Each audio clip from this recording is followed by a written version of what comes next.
explode. My brain's gonna explode. There's something sinister afoot, absolutely.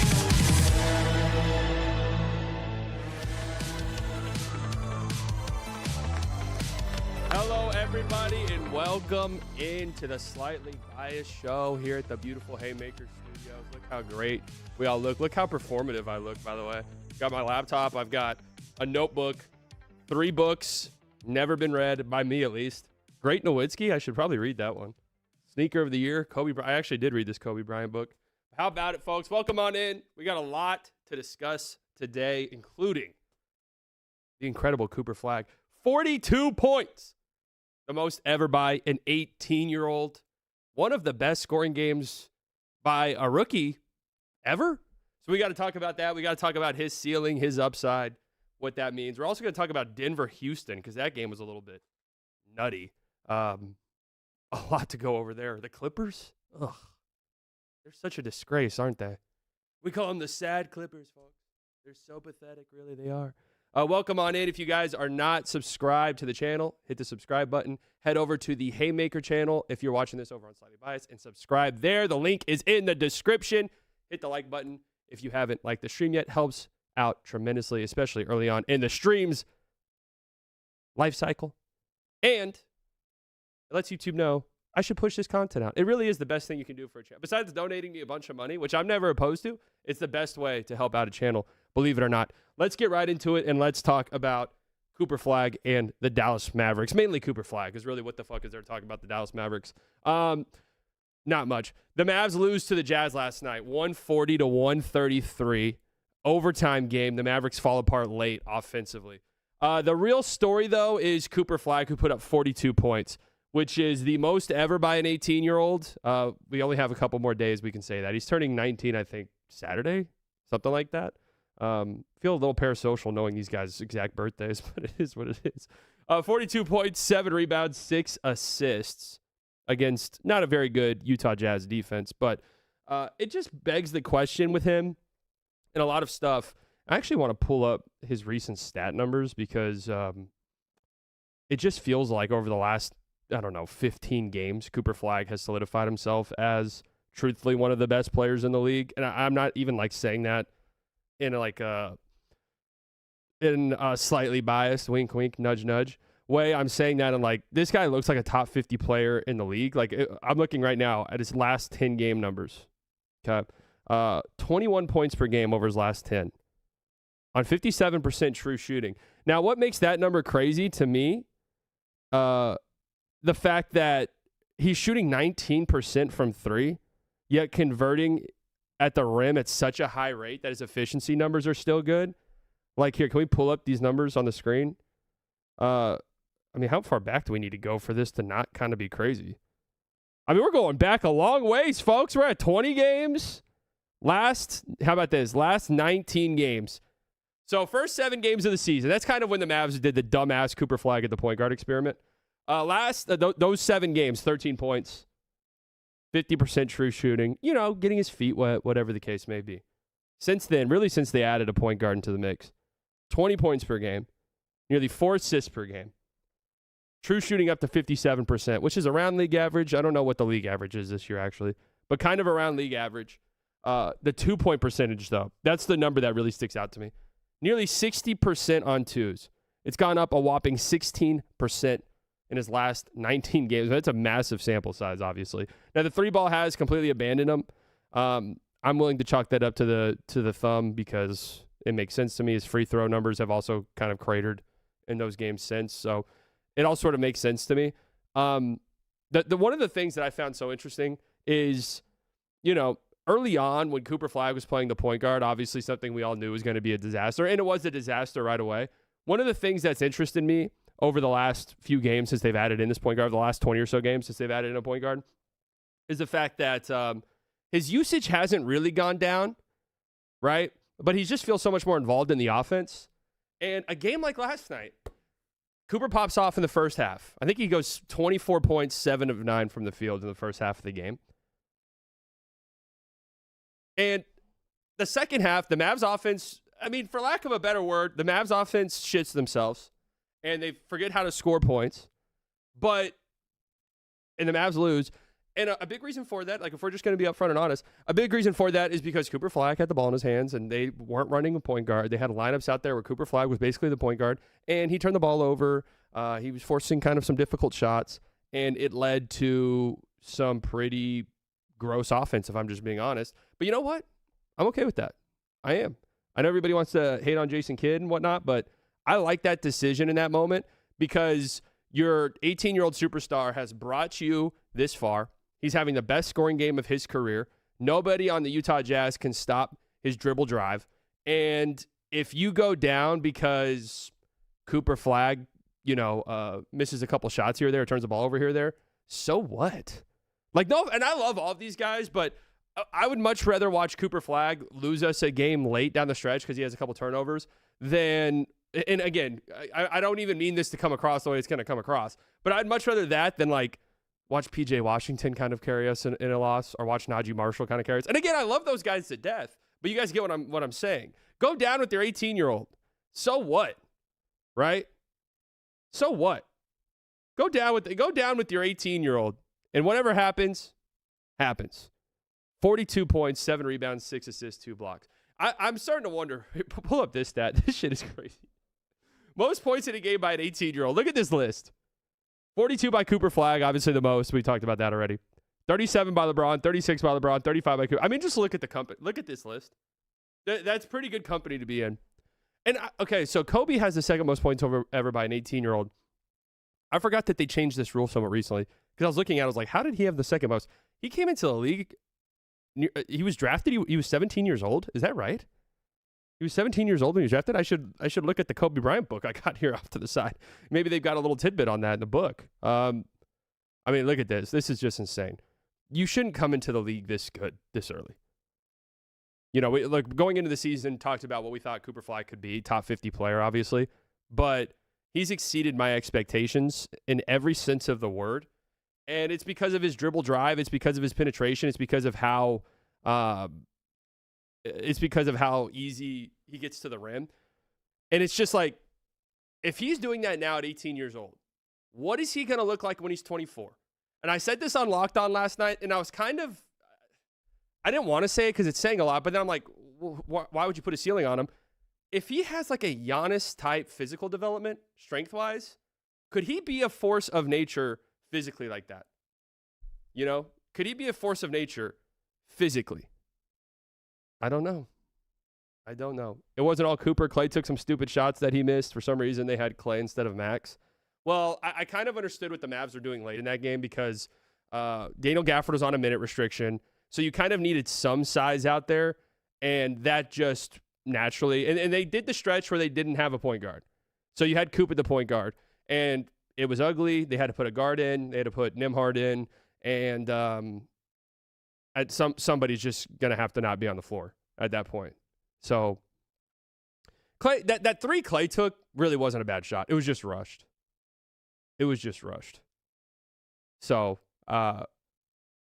I get what you're saying, though. I get what you're saying. By the way, Gafford on a minute restriction. I said this on Locked On last night. 12 minutes, didn't look particularly good. Honestly, has not looked good at all this season. I brought up this stat that I saw floating around Twitter about some of the players who have had the biggest drop-off year over year so far this year, and Gafford was in the top 10 in that metric that they had. He's clearly injured, and I'm just not sure who's benefiting from him. I'm not sure who's benefiting really from Gafford being out there looking like this. Like if he's on a minute restriction and he just doesn't look good, I'm not entirely sure who stands to gain from him being out there. Who stands to gain what from him being out there? Because he's not looking good. It's hurting the team. He's clearly injured. Please shut him down. This isn't even a tank thing. Just shut him down so he can get healthy. Okay? Trade PJ. They can't trade PJ. Why has PJ Cotton so much shit from Mavs fans? Is he like the new guy? No, this is not pre-recorded. Is he the new guy that's like, we now have to blast PJ Washington because he has the ball in his hands all the time and he misses a few floaters here and there? He does have the most government mandated PJ turnover. He does have the most trade upside for sure. Outside of AD. So my stance is I still do believe AD is going to have a decent trade market, regardless of what gets told to us. I'm holding out on that delusion. I'm holding out on that copium, okay? AD's going to get a solid trade return. PJ, though, PJ could be a team's Aaron Gordon. You want to know how I know that? He was the Mavericks' Aaron Gordon. So I do think there's a team out there that could talk themselves into trading multiple picks for PJ, if that's the route you want to go. Honestly, I'm not even that sure I want to trade PJ Washington if the Mavs do go the trade route. But it'll be interesting. You know, they've got a lot of ammunition for trades in the offseason if that's the route they want to go. And it's the route I think they should go. Unless you get a crazy offer. Of course not. The Mavs don't make the finals without PJ Washington. That goes without being said. That's why I said a team could look at PJ potentially as their own Aaron Gordon because he was the Mavericks' Aaron Gordon. He was the Mavs' Aaron Gordon. While we're talking about the Mavs real quick, there was I wasn't done talking about Cooper Flagg and fawning over him. So basically, when Cooper Flagg came into the league, right, my thought watching some of his college stuff was the same as a lot of people. One of the common criticisms of him was, he's in college, a great athlete, obviously. His ability to get to the rim was fantastic. Even in the half court, there was some finishing numbers, like in terms of his efficiency, that was a little bit sketchy. But one of the big complaints was, well, he's not like this Zion Williamson level athlete. He's not like this Amin Thompson level athlete where he'll just be able to get to the rim no matter what. But he's able to use that physicality in college. He doesn't have like a deep bag that helps him get to the rim. So will this be able to translate for against NBA defenders? And the fact that it has is the most surprising thing to me, right? The fact that he's been able to get to the rim as easily as he has, the fact that he's been able to finish around the rim as easy as he has, the fact that his left hand is as good as it is, it gives me so much confidence that once we continue to develop, once he continues to fill out physically, once he continues to get stronger, he's going to be one of these, one of the most physical, imposing forces in the NBA, right? And the fact that the three ball hasn't even caught up yet. What the fuck is the ceiling for this guy? I don't know. I don't think you can have a ceiling for him. It's lagging. I don't know. I don't know what to tell you. I don't know what to tell you. So anyways, Cooper Flagg, shout out to him. There's been some like interesting kind of rumblings. I don't really want to like dive into these every single time one comes out, but it inevitably does. The Toronto Raptors are showing interest in Domantas Sabonis and Anthony Davis per Jake Fisher. So Fisher knows his stuff. Fisher knows his stuff, obviously, and he does work with Stein, who's the ultimate Mavs guy. But the Raptors are an interesting one for Anthony Davis.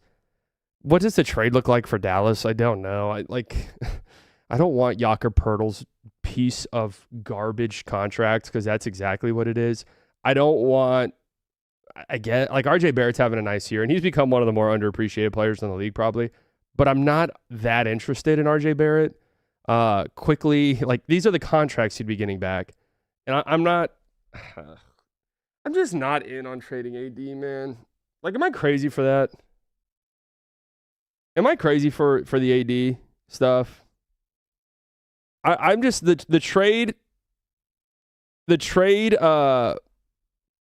value that I'm seeing for AD is so bad that I, for the life of me, cannot convince myself that it's worth it.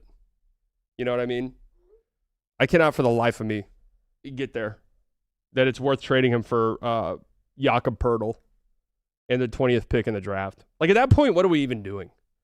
You got to pay, if it's a money thing, you got to pay Jakob Poeltl. And he's terrible. I don't understand it at all. That's just something to monitor. Domantas Sabonis actually makes some sense for them. Domantas Sabonis.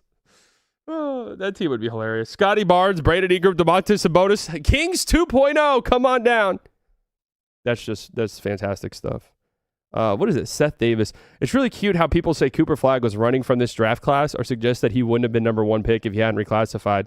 Do people say he's running from the draft class? How does that even make sense? How do you run from a draft class by classifying a year in advance? Wouldn't the argument be, since, like, if you're running from a draft class, you go to the one afterwards? How do you run from a draft class? Do people actually say shit like this? Makes no sense at all to me. We're gonna iron out some of these. We're gonna iron out some of these connection stuff. Don't worry about it. Don't worry about it. Chicago, AD to Chicago. I mean, think about it. Think about the Chicago trade return. This is why I've always said push the brakes on the AD trade. What does trading Anthony Davis for Nikola Vucevic and Zach Collins, what does that get you as a franchise? And a couple picks that might be late. Where are we going?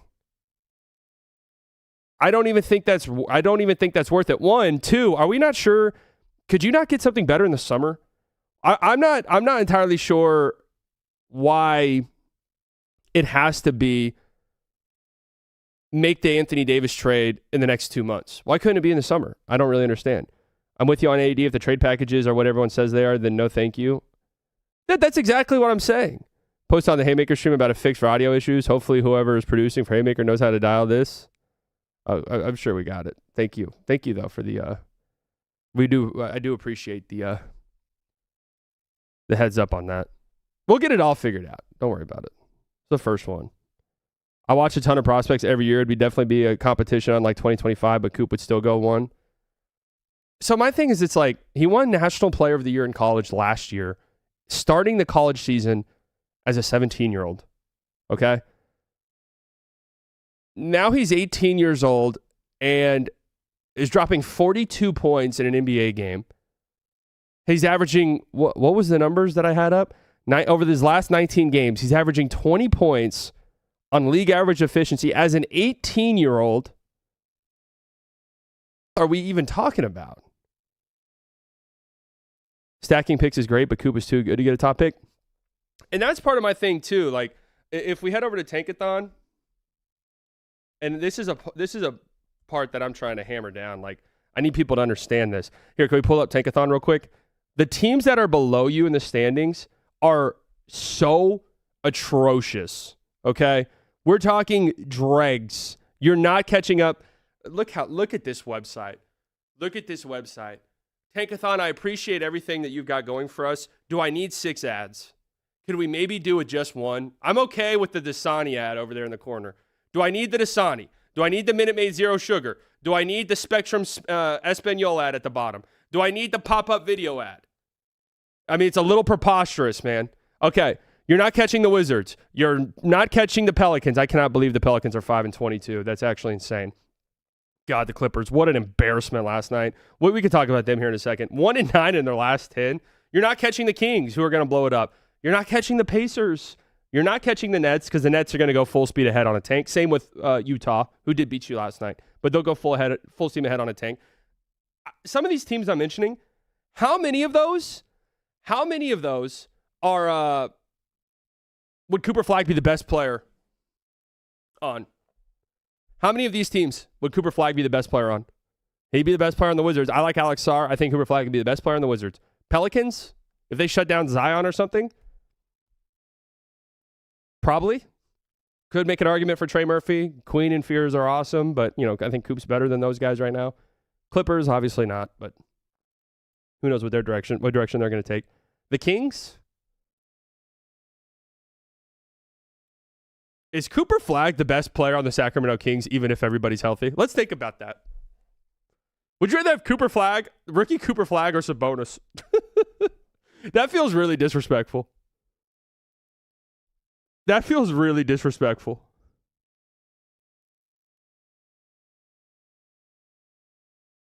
What do you guys think about that? I'm actually curious. I think you probably still have Sabonis, but it's kind of a hilarious thought exercise. I'd rather have Cooper Flagg than Zach LaVine, DeMar DeRozan, without a shadow of a doubt. Pacers in their current form, like Siakam's still great. Kind of crazy they're 6-10. I thought they'd be a little bit more competitive. They have been better lately. Brooklyn, absolutely, if they shut MPJ down or something. So that's kind of my thing, 5 or 6 in lottery odds. So my idea is like, let's play the season out. I doubt they'll end up being a top 8 seed. I really doubt they'll end up in the playoffs. So then you're back, what? You've got maybe the 13th best odds, 14th best odds on the lottery. Is it worth selling pieces on your team for scraps and shutting guys down and having this disgusting end of the season if it means improving your lottery odds by 4%? I get it, but here we go. Kelly Olynyk guy. Here we go. 3 things before I have to go. Your setup looks like Pierce Morgan. Okay. 2, I'm going to get my ring tonight. Okay. Congratulations. And Lakers are getting Herb Jones. Bye, Unc. Have a nice day. Bye. All right, guys. Round of applause for Kelly Olynyk, guys. Staple here on the channel. Coop's a way better passer than Zach and DeMar. Oh, I'm being dead serious. Like, in a vacuum, there's no way in hell I'm trading Cooper Flag. If I have to win a game tomorrow, I'd rather have Cooper Flag than Zach LaVine and DeMar DeRozan. Sabonis, I could hear an argument. Hey, man, watch what you say. We're about to play them, and what if they lose? Play who are the Mavs playing next? The Kings? Are they playing the Kings next? Sabonis over Flag right now. If you just had to win one game, and you guys know how I feel about Sabonis. All right, this is where we need to lock in because I got about an hour on these shows. These are going to be an hour-long streams, and we're figuring everything out. The connection looks good on my end now. Is it good? Is it better for you guys? Here's where we need to lock in because it's 22 minutes in, and I've just been rambling nonstop. So, Cooper Flag, incredible. We love him. Dallas Mavericks, A game like last night, I love me some Nimby, and he had 11 assists. How about that? I saw a stat today that Ryan Nembhard has 3 games with 10 assists or more, and every other rookie combined has 3. One of those is Coop. Who are the other ones? Has Queen? Are the other 2 Queen? Would be my guess. I understand your point about just letting things play out this year, but I don't think you can sit still and not stack up on draft assets. No, I mean, I agree with you ultimately. But I guess my thing at the end of the day is like, why can't you do some of these trades we're talking about in the summer? None of these guys are expirings, right? So I think there's even an argument to be had that like Clay, who's an expiring come summertime, is probably a little bit more valuable in June or July. If we don't trade AD when it comes to re-sign him, what's the deal you're comfortable with giving a then older AD? I just feel the value will continue to depreciate and the contract won't. So, what up, TGK? So my thing here is like, you don't have to extend AD. I think that's kind of a common misconception where it's like, if you don't trade AD now, then you're forced to give him a max extension in the summer. It's like, why? You don't have to do that. I think you could play it out and I feel like he could be one of these guys that's easier to trade in the summer if that's the route you want to take. It kind of hurt us with Luka. It took 6 years to put a competent team around Luka. Well, the Luka thing's a little bit more complicated because you had to trade your pick in the next year's draft to get him, which he would do 10 times out of 10. And that, speaking of 10, that pick ended up being the 10th overall pick, and it was Cam Reddish, who's out of the league, right? So I guess it didn't really hurt. I don't know who the Mavs would have drafted. Who was around? What draft was that? 2019? I'm trying to think who was around the 10th overall pick.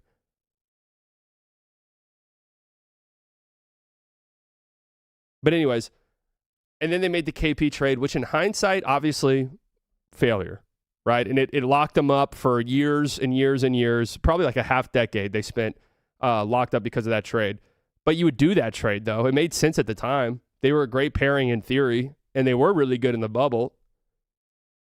So they did try with Luka, but they just swung and missed on their biggest thing, and that really hindered them. That really sort of put some shackles on them moving forward. And this is also a different front office.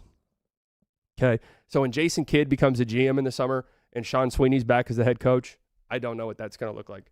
I don't know. We'll see what Kidd values as the GM of the team. You heard it here first. You heard it here first, guys. From me, Mr. Performative.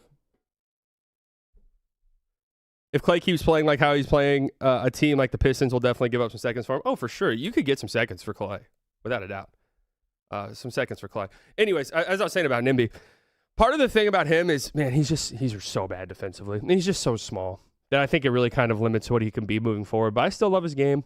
I love him offensively. Clay's been playing really good as of late. Musa gave you a lot last night. It was a pretty fun game. I think everybody got some enjoyment. Max Christie was unbelievable defensively. I'm so bought in on him.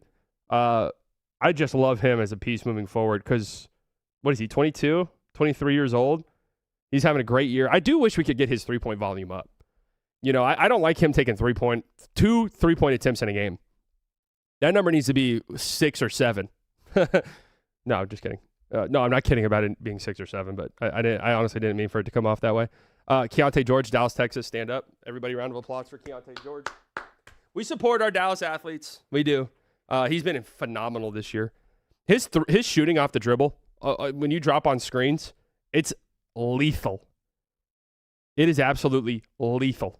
And we love that he's turned into the player that he's turned into. Filipowski, if you guys were on the stream last night, my watch party of this game,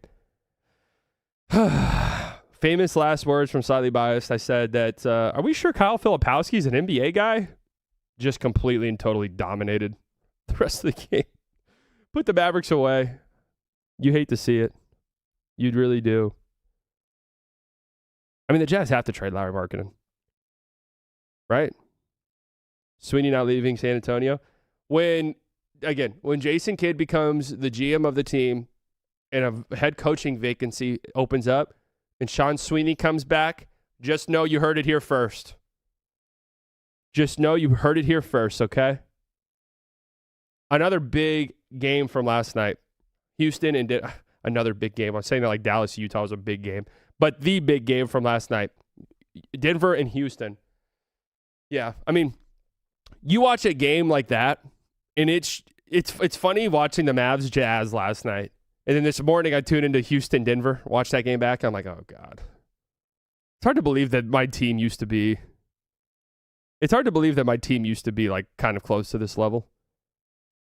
You know? Like what my team used to be in these talks. And now look at me. I'm in the slums talking about Ryan Nembhard's two-way rookie impact in a 7-point loss to the Utah Jazz. Fuck you, Nico Harrison. I'll still never forgive you. But I am happy Coop's here. Man, this game was fantastic, this Rockets-Nuggets game.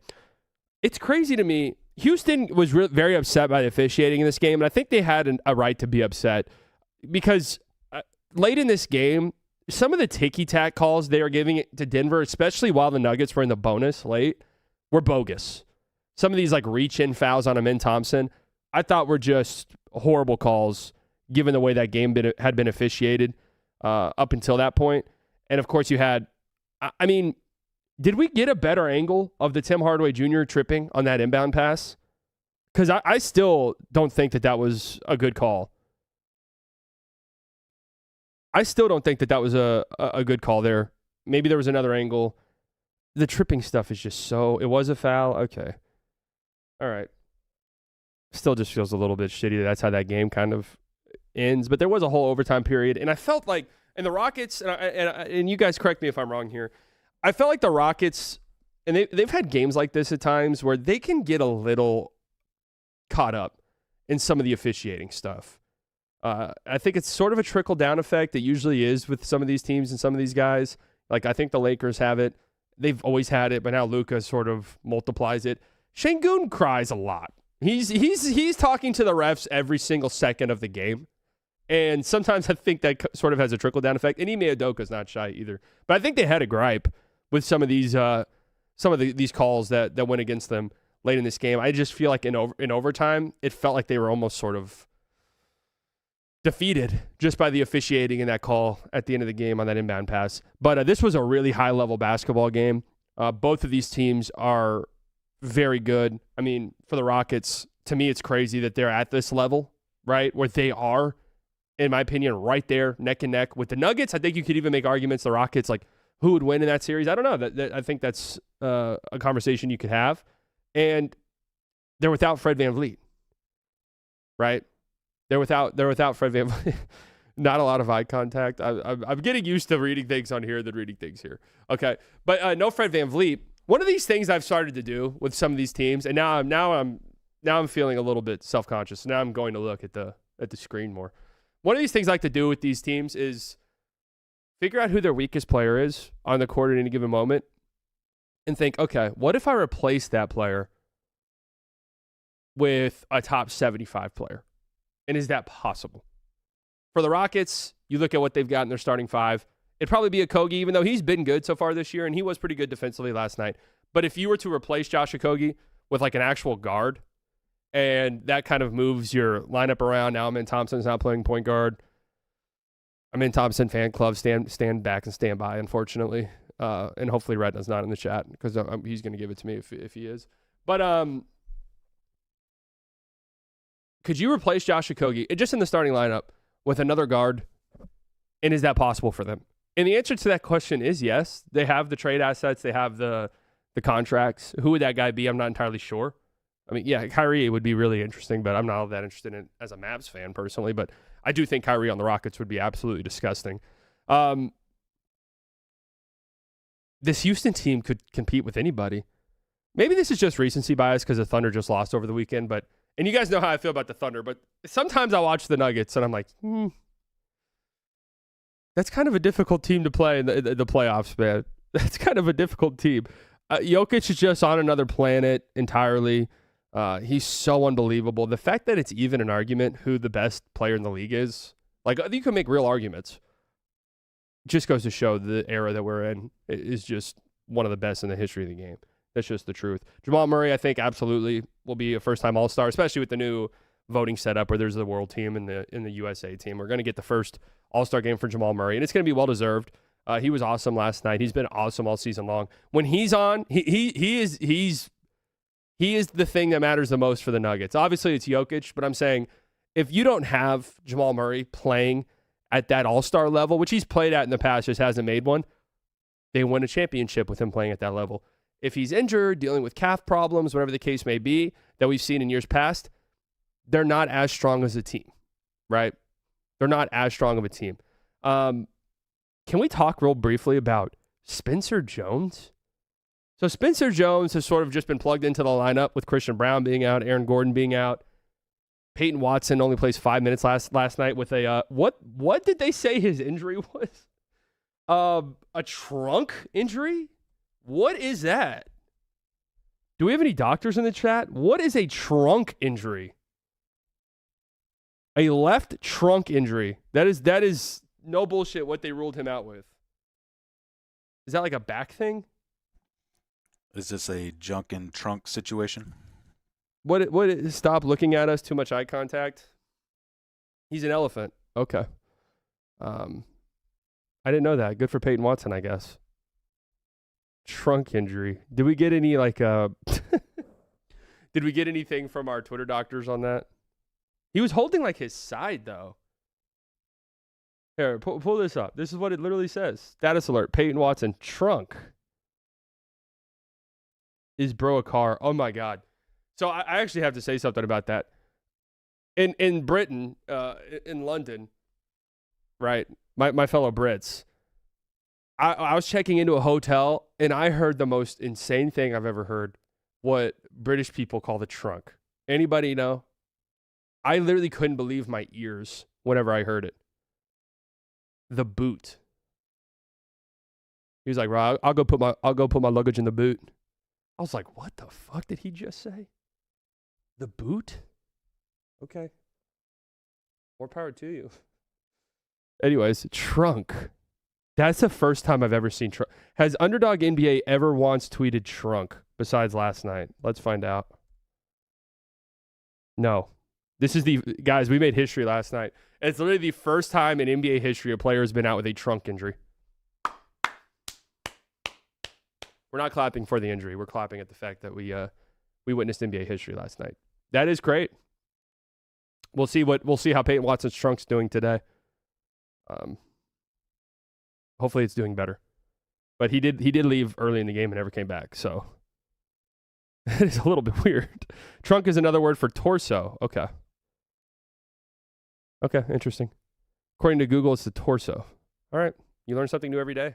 That's part of what makes the Slightly Biased Show so great, is we dive into so many different things. Basketball, obviously, but then by the end of it, we're learning something about space. I'm teaching you guys something about medicine.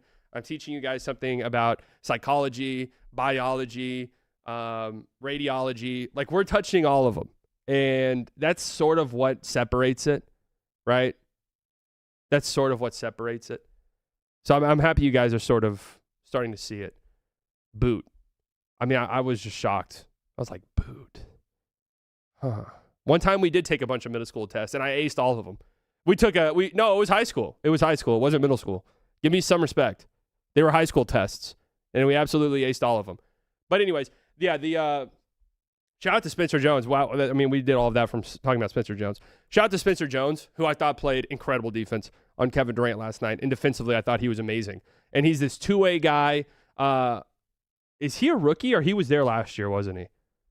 He was there last year. But a two-way guy who's going to have to be – his contract's going to have to be looked at because he's already at 21 games. And those guys always have 50-game minimums or 50 games, and then you have to convert their contract. And they'll do that, I'm imagining, because he's become like a legitimate rotation piece for them. And he also hit a couple of big-time threes in the corner late in this game. I don't know if his offense, truthfully, I don't know much about him. I do know that he's been plugged into the lineup and has been good for them in Christian Brown's absence.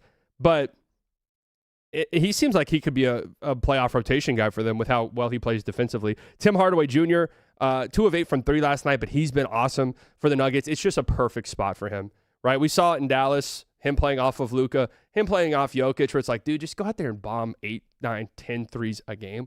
We saw for the Pistons last year how valuable it was for them. I'm here to retroactively give Tim Hardaway Jr. some flowers because I wanted him off the Mavericks because it had just become too much. To be fair, he was making like $20 million for Dallas. But his skill set's just very valuable. I've talked about it before. Volume three-point shooting, sometimes it's ugly.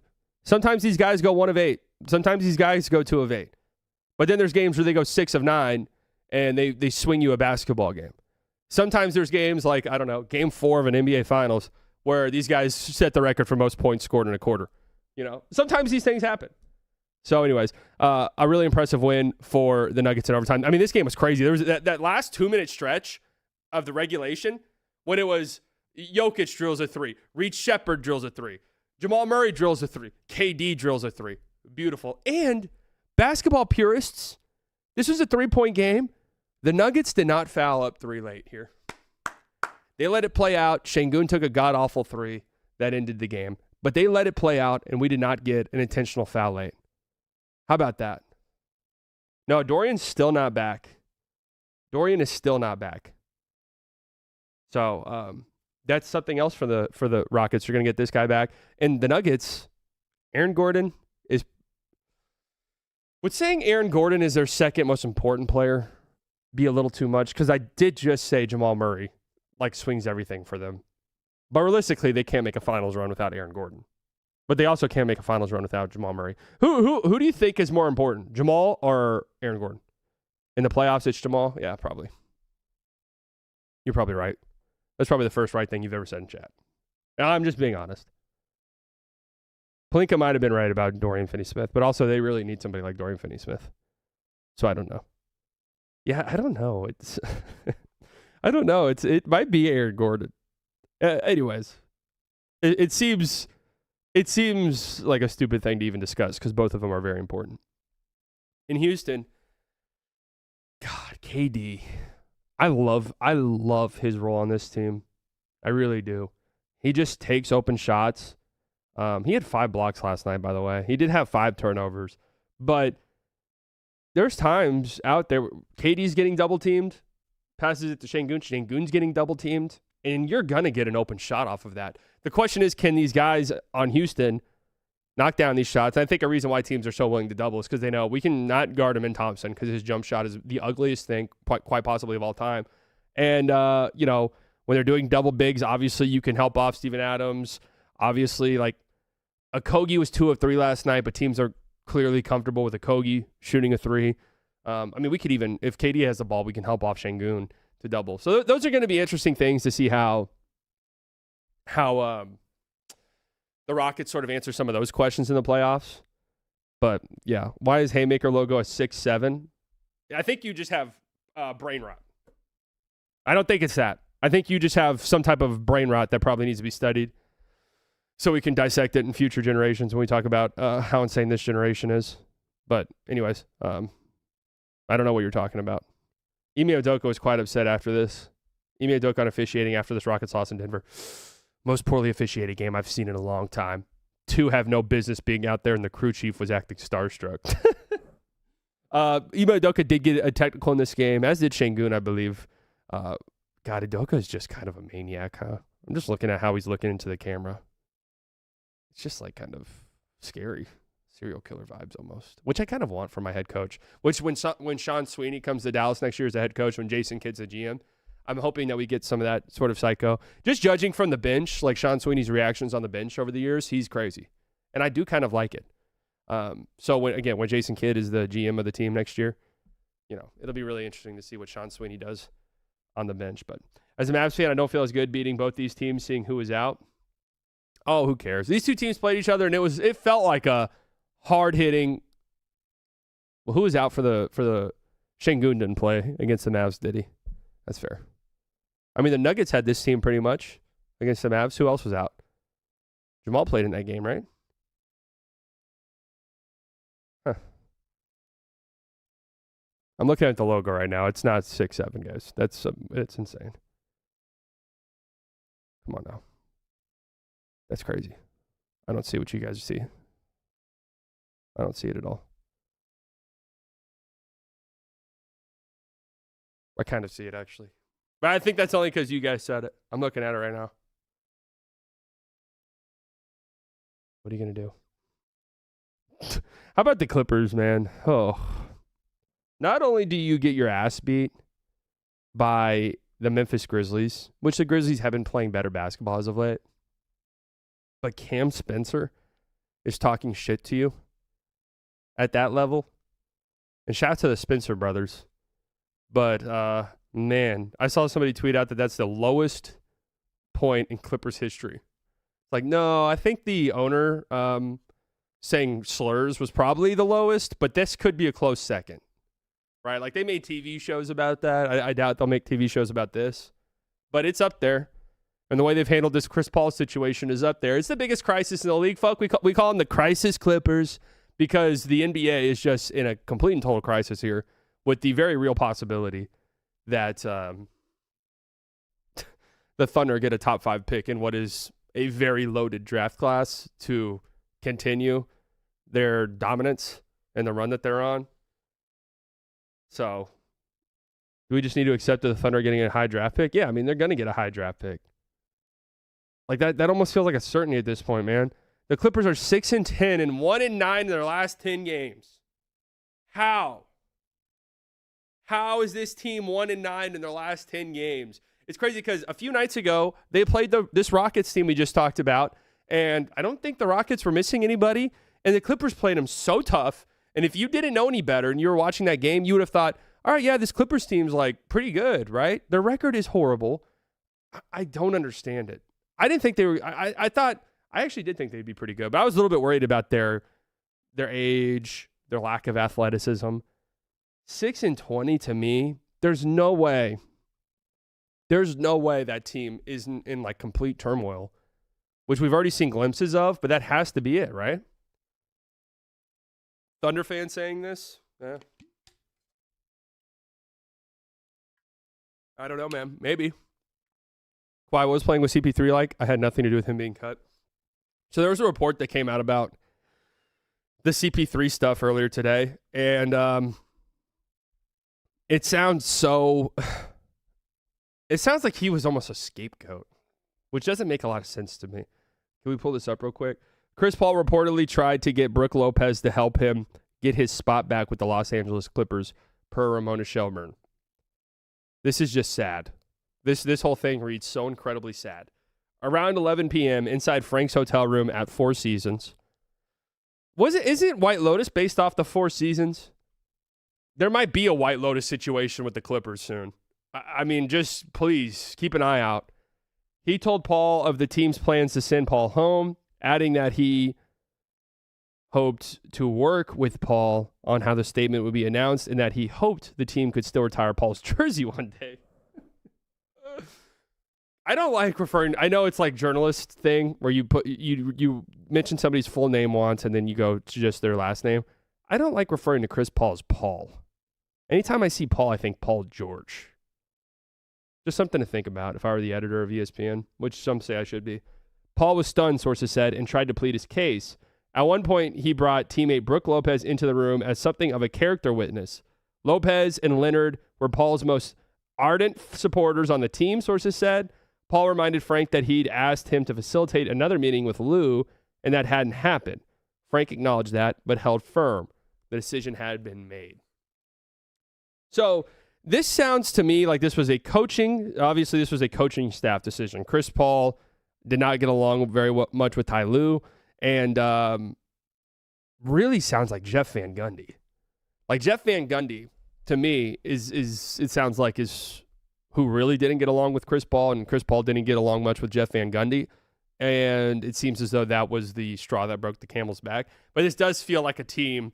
Usually you see this like in the NFL, a coaching staff feels the heat. We just fired our quarterback coach. Don't worry, guys. We just solved the crisis. This is kind of what it feels like.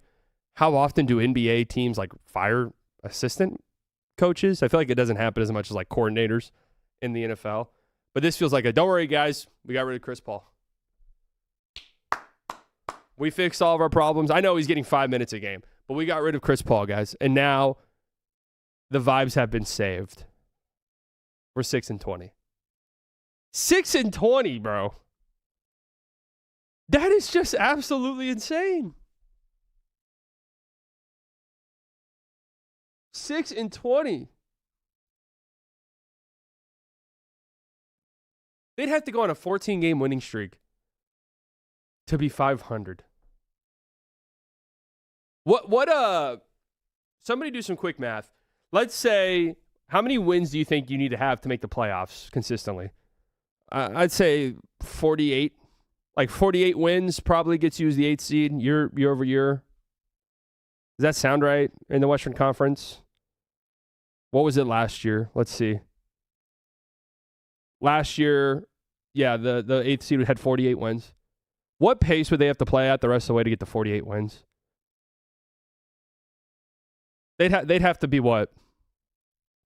A 65 win pace would be my guess off the top of my head. Like they'd have to play like one of the greatest basketball teams of all time between now and the end of the season to salvage an 8th seed. I mean, if I'm them, it sucks because you don't have your draft picks. It sucks because you have no good young players. Like you can convince yourselves about Kobe Sanders and whatever all you want, right? But the reality is you don't have any young guys that you can give the keys to. The way when we talk about the Mavs, like trading away AD and stuff, they got Cooper Flag. You give the keys to Cooper Flag, and you get out the way. The Kings kind of a similar spot, but hey, at least you've got Nick Clifford, who looks kind of interesting. At least you've got Maxime Reynaud. So it's like, all right, we've got these guys. Give them the keys. Keegan Murray, give them the keys, and let's move forward. Who do the Clippers have? This is one of the worst situations I can think of. They are in maybe the worst situation in the league. Is that crazy to say? I mean, the roster is old as dirt. Who are their young guys, man? YKN, Yannick. What'd you make of the Ty Lue video? Was that the one of the practice where he was shitting on Chris Paul? I mean, that looked like that was before the season started, and Chris Paul is still on the team. Clips would need to win 40 sort of band together. Let's say the Clippers work their way up to the 10 seed somehow. And hey, maybe they play the Mavs in the 9-10 game. The Mavs say, hey, we wouldn't mind the lottery pick. We don't want the Thunder to get a lottery pick. Oh, man. AD's out. AD's out with a foot contusion. Like, what? Yeah, AD's out with a foot contusion. And PJ strained his wrist. He's out. And Coop's on a minute restriction. Why is Coop on a minute restriction? We're just watching his minutes. It's been a long season.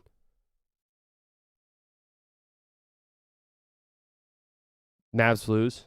Then whoever's the 7-8 team loses intentionally. Then the Clippers make the playoffs. That have to be our saving grace.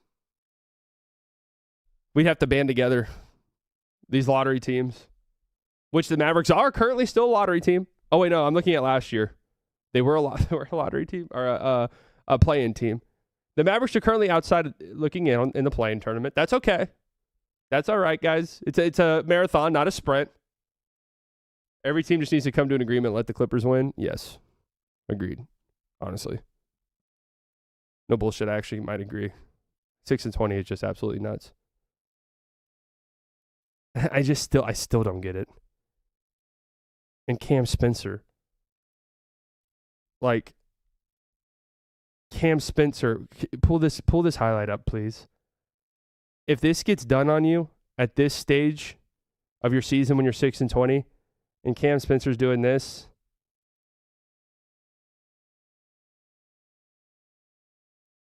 oh my God. That's a tough pill to swallow right there. That's a tough pill to swallow.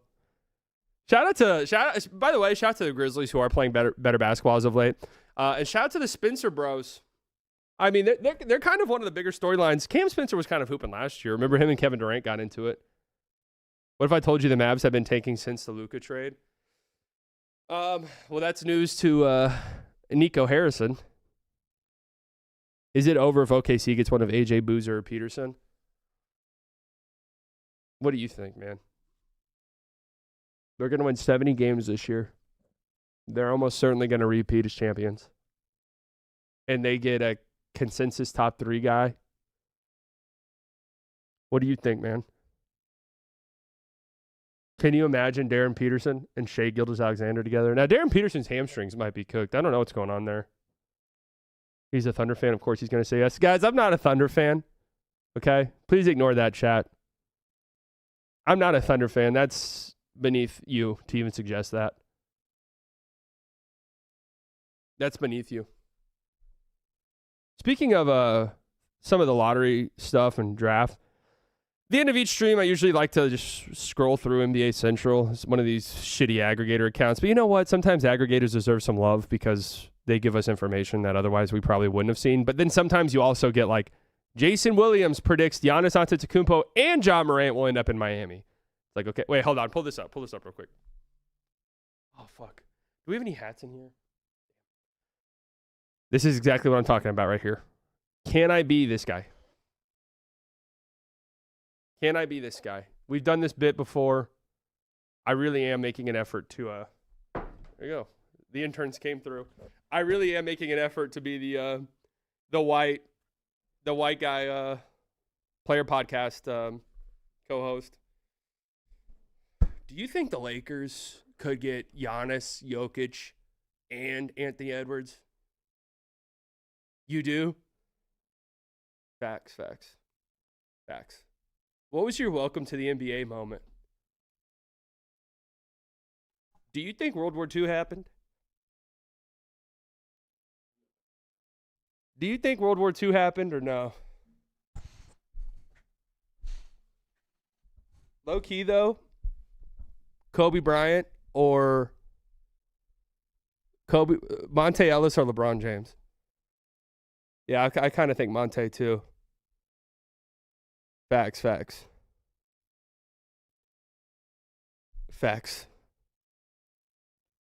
Would you date an OnlyFans model?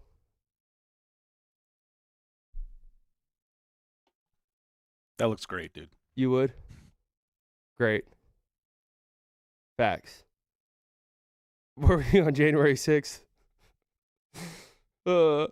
It's just like, it's what was your welcome to the NBA moment? Kobe Bryant or LeBron?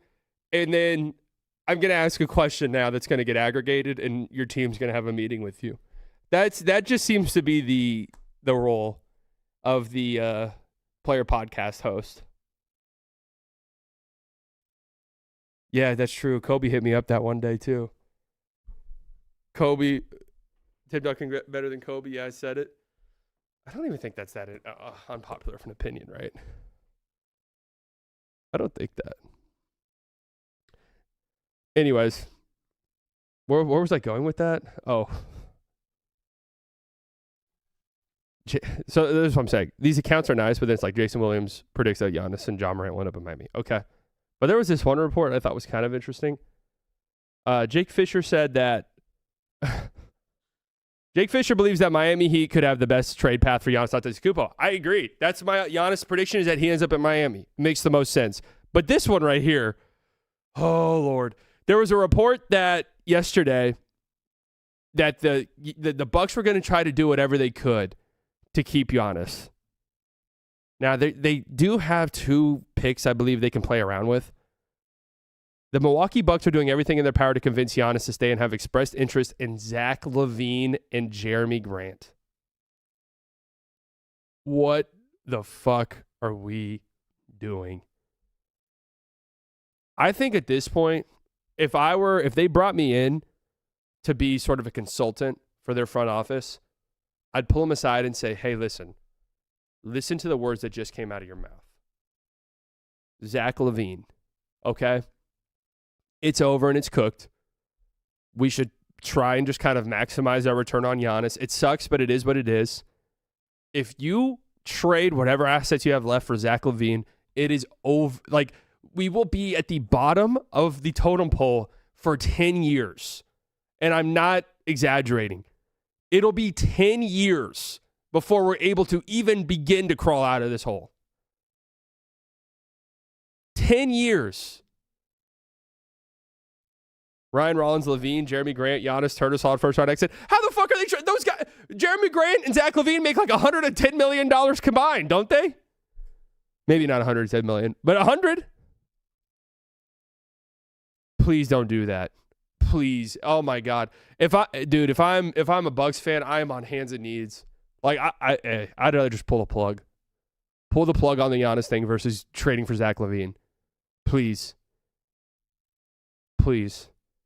Now, I would say, if we're just going to do this for every single team, I would say this could be like the desperate Anthony Davis team. But again, I don't even know what the Bucks would send you. Miles Turner and Kuzma. Maybe some of those future firsts could be valuable. But I mean, that's pretty disgusting. Any Dorito-addicted basement-dwelling fan on the Bucks Reddit could do better than that shit suggestion. What about a Cheeto-addicted one? Think about it.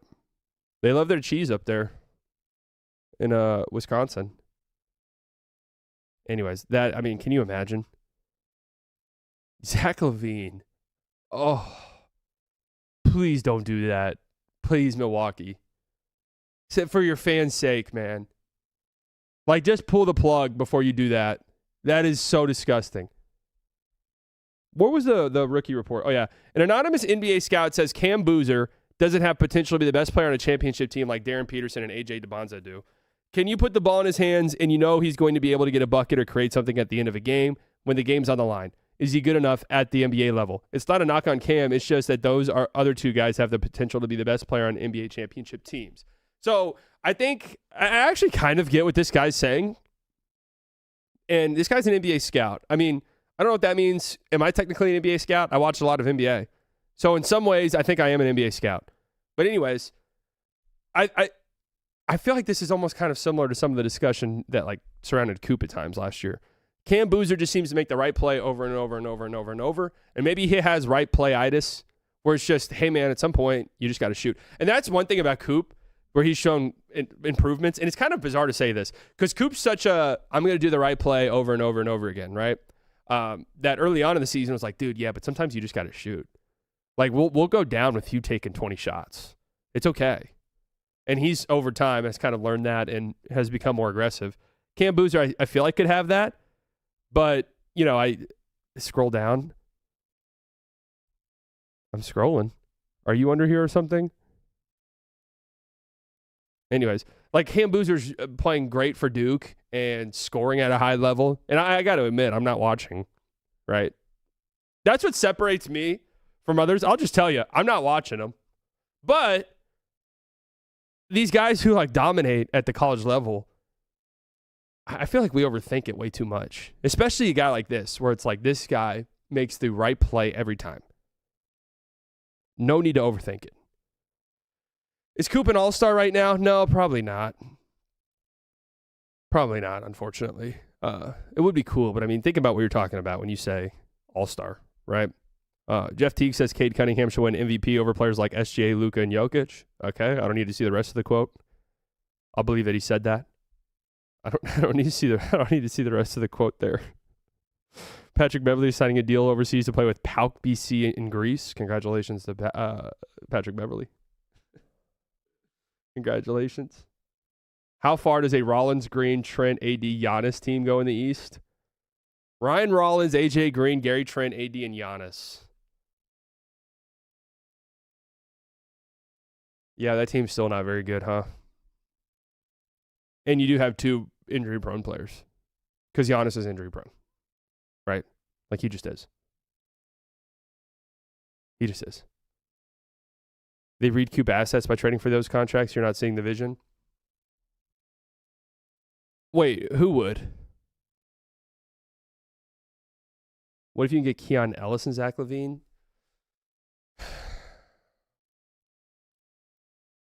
How many Keon? Okay, I got to say this. All the Keon Ellis talk. I do think Keon Ellis is a good, solid player. Like, definitely rotation player. Definitely there's some teams that could use some defense and stuff that Keon Ellis could help out. How many Kings games have some of these people who are adamant Keon Ellis guys watched? How many? Because I think he's just what I described. You're like your seventh guy off the bench, maybe on like a really good team. Just kind of my thoughts. All right, I think that's pretty much all I had today. I'm liking. I know some of you guys like when we just go absurdly long, but I do kind of like the that we need to lock in a little bit more because sometimes I just talk about absolute nonsense. Tonight, NBA Cup Championship, Spurs versus Knicks. Man, ESPN. Let's look at this website. ESPN. I mean, holy hell, man. Do I not have ad blocker on? I've got 1, 2, 3, 4, 5, 6 ads. And what are these ads? Pull the screen up. We might get demonetized if we show this.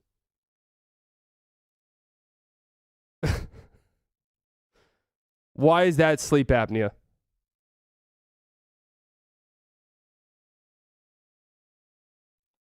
Christ almighty. Spurs Knicks. Is Wemby playing in this game? Do we know that for sure? I hope he does. But how about this? Wemby, big stage. Is it crazy to say biggest game of Wemby's career? I mean, it is. New York Knicks, they've been so good as of late, representing the Eastern Conference. It's them and the Pistons, I think, right now, clear cut, above everybody else. What a fun matchup.